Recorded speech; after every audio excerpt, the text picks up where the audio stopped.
Hey kids! So it's been a while since I've done a CAE video.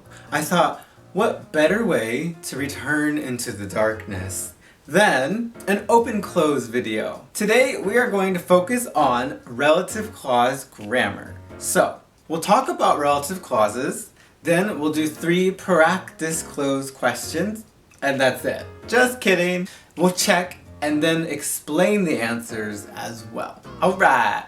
Hit it, director.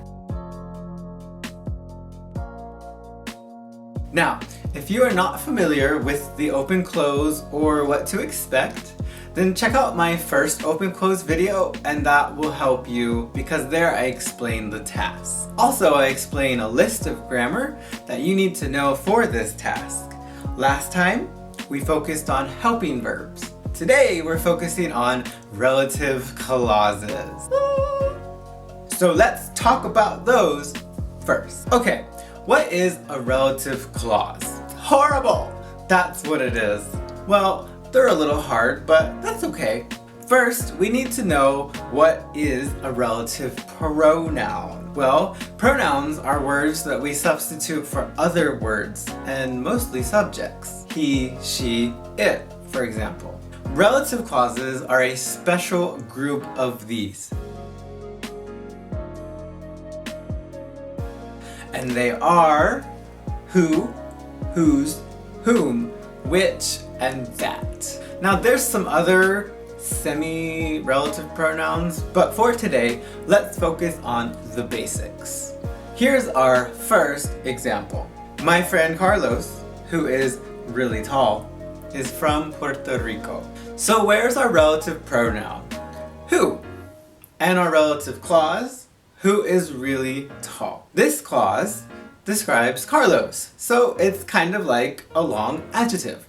Yay, we did it! Okay, that's the first thing you need to know. Next thing, we have 2 types of relative clauses, non-defining and defining. Here's a slide to explain the differences between these 2 types of relative clauses.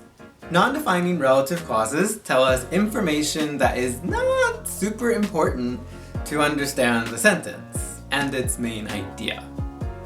Like our example, my friend Carlos, who is really tall, is from Puerto Rico. How do you know it's non-defining? 2 things.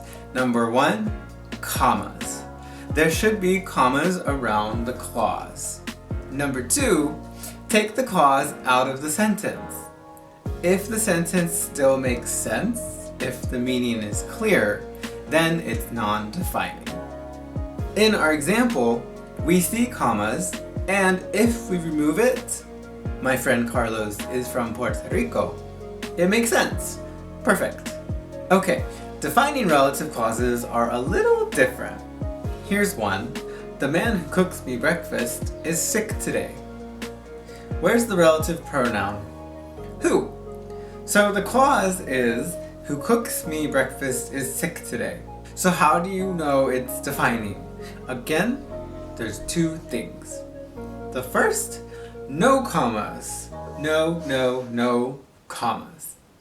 And the second, if you take the clause out of the sentence, it doesn't really make sense. It's kind of like there's something missing. The man... okay... So yeah, you need the clause. And here's an important note. The pronoun that can only be used for defining clauses. So that's kind of like a third thing to remember. These little rules are really important and helpful for the open-close when you have to pay attention to punctuation. Alright, that was super fun. So now let's do some practice. I'm gonna put up some slides, 3, and you try each example question. Now remember, on the actual CAE, there are no answer choices.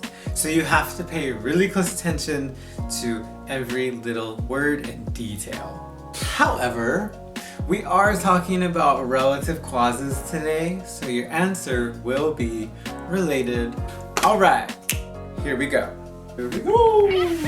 Quiet on set. Number 1. Family farmers provide over 80% of the world's food. blank makes you wonder how the human population would manage without them. Number 2.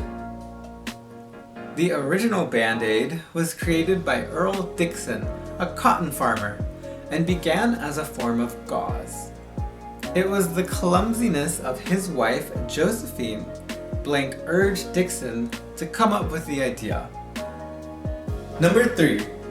Ash found the famous lake in blank the Pokemon preferred to swim. Alright, so let's go over these. How'd you like number 3? I know, I made it myself. Okay, number 1. The answer is which? A relative pronoun for a non-defining clause. So, how do we know? Well, a few things.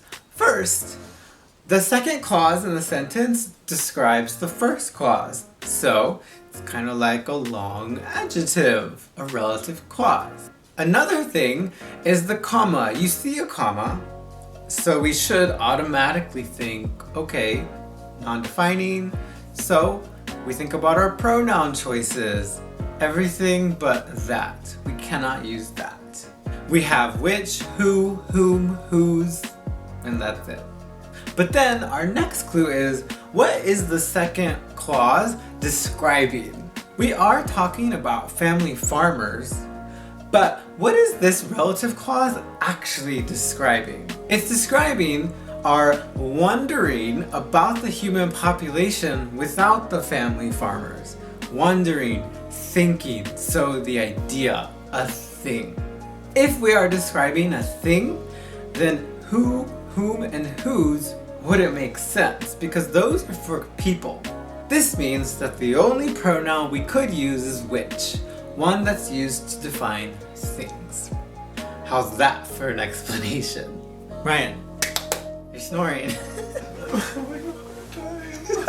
This is why these clauses are so freaking hard to figure out sometimes.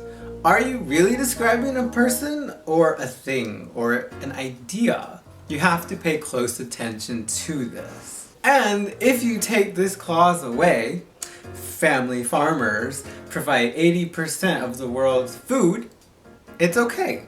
That works as its own sentence. Therefore, the second clause is not necessary, so it's non-defining.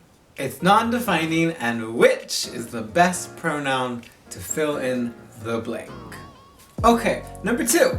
A Band-Aid example. Why? Because taking the CAE is as easy as ripping off a Band-Aid. Quick and painless, watch. Oh, mother up! Anyways, what'd you get? The answer is that.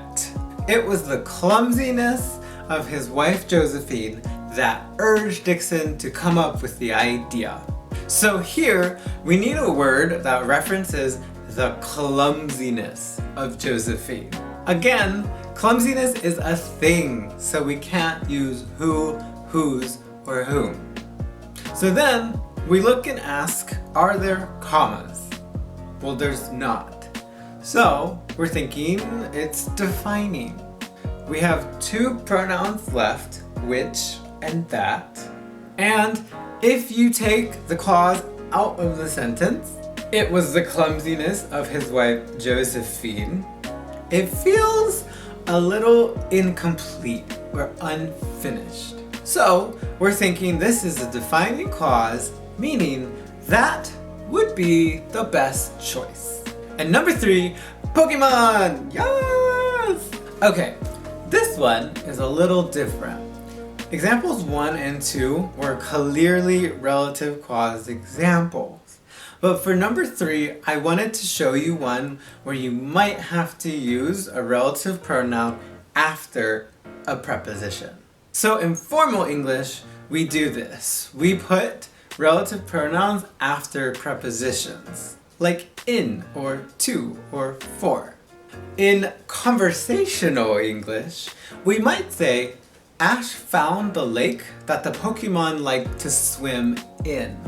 So in is at the end of a sentence. In formal English, technically, it's best not to put a preposition at the end of a sentence. Details. So we move the preposition in front of the pronoun. We're talking about a lake, so we need a thing pronoun, which or that. And here, which is the best answer. I know, in our conversational example, that works better, but in the written example, that is kind of weird. So which would be best? The extra information helps us a lot. Ash found the lake. Okay, which lake? And we don't see any commas, so this is a defining clause and we used which instead of that.